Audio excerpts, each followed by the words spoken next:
नमस्कार साथियों, आज एक बहुत ही बढ़िया टॉपिक मैं आपके बीच लेकर आया हूं। आपने नाम सुना होगा एलोन मस्क का। ठीक है, तो ये जो एलोन मस्क साहब हैं ये काफ़ी चर्चित रहते हैं और अभी जो चर्चा का विषय आया है, उन्होंने एक फ़ोटो शेयर की है। आप देख रहे होंगे, एक बंदर है, ये मंकी है और मंकी बैठा हुआ है और ये मंकी जो है अपने देखिए हाथ में कुछ ले रखा है इसने, और इसके जरिए ये जो मंकी है इसके जरिए क्या कर रहा है, एक सामने मॉनिटर लगा हुआ है, ठीक है, और उस पर वर्क कर रहा है। ठीक है, यानी कि टाइपिंग वगैरह कौन कर रहा है, ये मंकी कर रहा है। अब देखिए एलोन मस्क साहब ने इस फोटो को शेयर किया है और इस फोटो को शेयर करते हुए कहा है कि आने वाले टाइम में एक चिप, ठीक है, एक छोटी सी चिप जो है वो इस मंकी के माइंड में इन्होंने फिट की है। ऐसी ही चिप इंसान के माइंड में फिट की जाएगी और इंसान जो होगा ना वो एक कंप्यूटर की तरह काम करेगा। यानी कि भाई अब आपको पढ़ना लिखना है ना वो छोड़ देना चाहिए। ऐसा मैं नहीं कह रहा, ऐसा इस बात से प्रूव हो रहा है। जब आपके दिमाग में एक चिप लग जाएगी ना, तो चिप लग जाएगी तो फिर पढ़ने लिखने की नीड ही नहीं है। फिर तो चिप में चीजें स्टोर करो, माइंड को बढ़ाओ और मजे करो आराम से। भाई अब क्या कह रहे हैं, क्या है पूरा आर्टिकल, ये मैंने विभिन्न न्यूज सोर्स जो हैं, ठीक है, विभिन्न समाचार जो एजेंसियां हैं, समाचार के जो स्रोत है वहां से लिया है, जिसमें आज तक भी है, जी न्यूज भी है, बहुत सारे न्यूज चैनल है, पढ़िए एक बार जरा। देखिए एलोन मस्क साहब क्या कह रहे हैं कि मस्क ने एक बंदर के दिमाग में डिवाइस फिट कर दी है और डिवाइस फिट करने के बाद एक स्मार्टफोन के माध्यम से उसको क्या कर रहे हैं, ऑपरेट कर रहे हैं।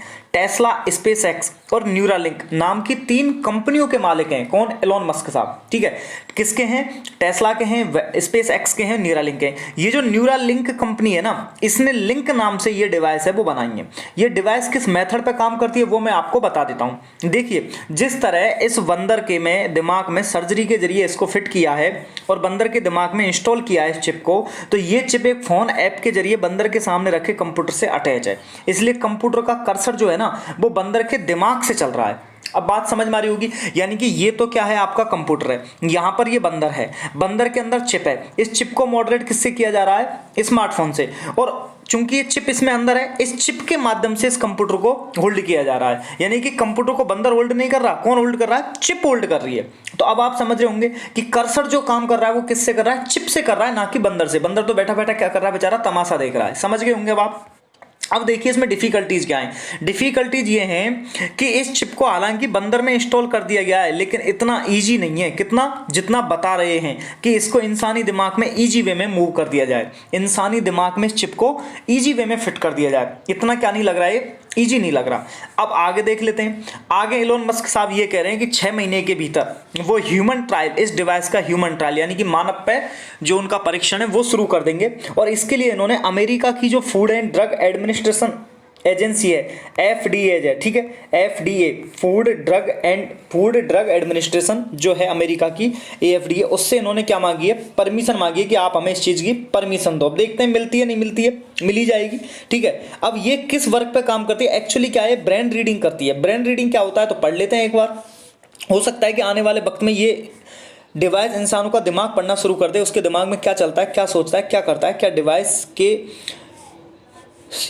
ये सब भी पता नहीं लगा लेगी। और क्या वो डिवाइस इंसान के दिमाग को खुद कंट्रोल तो नहीं करने लगेगी? वैसे भी आपने हॉलीवुड फिल्मों की ऐसी फिल्में देखी होंगी जिनमें कोई चिप वगैरह इंप्लीमेंट कर देते हैं। देखिए आपने हॉलीवुड बहुत सारी मूवी आई है, मुझे नाम तो उनका ध्यान नहीं है, मैंने भी देखी है 1-2 मूवी।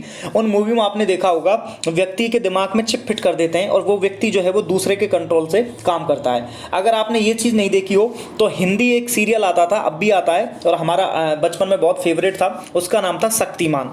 इस शक्तिमान में एक वैज्ञानिक होता है और वो वैज्ञानिक जो होता है ना वो वहां का जो 4th क्लास होता है, यानी कि एम्प्लॉय जो होता है, 4th श्रेणी कर्मचारी, उसके दिमाग में इसको फिट करता है। किसको? इस चिप को। और फिर वो उसी हिसाब से क्या करता है, वर्क करता है, काम करता है। फिर जो पत्रकार होती है गीता विश्वास, उसको भी इस तरह वो किडनैप करके उसके दिमाग में भी क्या लगा देता है, चिप लगा देता है। इस तरह करके वो बहुत सारे अपने क्या बना लेता है, एक तरीके से दास यानी स्लेव है वो बना लेता है। तो वही सेम फंडामेंटल वर्क यहाँ पर करेगा। अब क्या ये पॉसिबल है? बिल्कुल पॉसिबल है। यस, मैं तो ये कहूंगा कि पॉसिबल है, क्योंकि देखिए साइंस की दुनिया में, योग की दुनिया में, हर चीज की एक अलग दुनिया है और उस दुनिया में सब कुछ पॉसिबल है। जब साइंस ने आपको आज यहां बैठे बैठे आप वीडियो कॉल के जरिए विदेशों में बात कर रहे हो, ये वाली पावर आपको दे दी, तो ये भी क्या है, पॉसिबल है। और अगर ये पॉसिबल होता है तो आप जानते हो कि साइंस जो है ना, जितना अपन को प्रॉफिट देता है, पॉजिटिव फीडबैक देता है, उतना ही क्या देता है, उससे कहीं ज्यादा क्या देता है, नेगेटिव देता है। तो इसके बहुत सारे नकारात्मक प्रभाव भी होंगे। उनमें सबसे बड़ा नकारात्मक प्रभाव ये होगा कि अपराध बढ़ेंगे। क्या बढ़ेंगे, अपराध बढ़ेंगे। इसके अलावा ऐसी बहुत सारी चीज़ें, जैसे आपके पहले कई बार ऐसे वे आए थे जिनको बाद में गवर्नमेंट द्वारा बैन कर दिया गया था, इसी वजह से बैन किया गया था। तो सबसे बड़ा जो कारण है ना वो क्राइम बढ़ेगा, और क्राइम बढ़ने के साथ साथ अपने जीवन की एक लाइफ ही बदल जाएगी। फिर हर कोई आदमी स्ट्रगल करने के बजाय सीधा यही सोचेगा कि जैसे तैसे करके पैसे कमा के बस चिप में अर्न वो कर लेता हूँ। लेकिन इसका पॉजिटिव फीडबैक क्या है, पॉजिटिव फीडबैक ये है कि देखिए कोई अगर अंधा है, ब्लाइंड मैन है, कोई बहरा है, ठीक है, सुन नहीं सकता, डीफ है, तो उनके लिए वरदान साबित होगा। क्यों? क्योंकि उनके अंदर अगर ये दिमाग में चिप फीड हो जाती है, चिप को लगा दिया जाता है, तो ये चिप है ना उनको एक तरीके से जीवन जीने का साधन दे देगी। उस चिप के माध्यम से वो अपना एक तरीके से कंट्रोल कर पाएंगे, तो उनको लाइफ है ना वो आसान सी लगने लगेगी, तो उनके लिए वरदान भी साबित होगा। इसके साथ अब आपको देखना है कि आपको बताना है कमेंट बॉक्स में कि इसके और क्या पॉजिटिव वे हो सकते हैं और क्या नेगेटिव वे हो सकते हैं। तो आज की वीडियो में बस इतना ही, मिलेंगे एक नई वीडियो में, तब तक के लिए जय हिंद, जय भारत।